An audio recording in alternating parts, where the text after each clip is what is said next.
nagreklamo po ako dahil po ang aking presidente hindi po lumabas sa machine. Ang sabi po sa akin sa taas, bakit baka daw ako'y nagkamali ng pag-shade. Bakit naman ho ako magkamali? Kung nagkamali ho ako, bakit ho yung mga senador ko naging tama? Bakit bukod tangi lang ang aking presidente ang hindi nila binasa sa machine? Ito po ang reklamo ko. Tatanungin ho ninyo kung sino ang binoto kong presidente. Siyempre ho, nakapula ako, BBM ho tayo. Okay. Ang aking pong senador, UNITEM, lahat po yan. Pero ang bukod tanging hindi lumabas ang aking presidente. Ayan guys, so tingnan ninyo ngayon ha. So, hindi talaga lumabas yung presidente niya. Hindi po ito sinasabing peke dahil mismong ako po ang nagreklamo doon sa taas. Anong lumabas? Hindi po lumabas ang aking presidente, hindi ko alam kung bakit.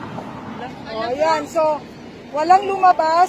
So ngayon, okay naman yung mga senador, di ba? Senador ko, okay naman sila lahat. Vice President ko, okay naman lahat. Bukod tanging si BBM ang hindi lumabas sa balota ko. Ayan, so ngayon, anong pizza to?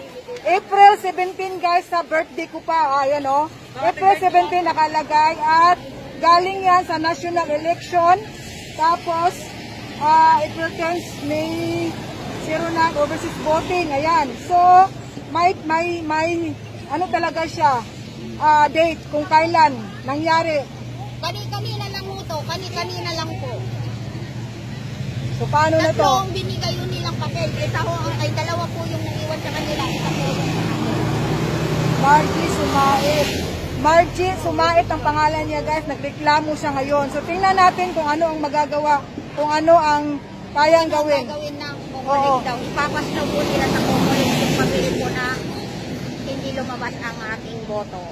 Ayan. Bukod tanging si presidente ko lang ang hindi lumabas. Kahit na sana hindi lumabas yung aking mga senador, basta presidente ko lang lumabas. Naku, BBM! Kasi BBM pa naman ito. So ngayon tingnan natin at abangan natin kung ano ang resulta nito. Okay?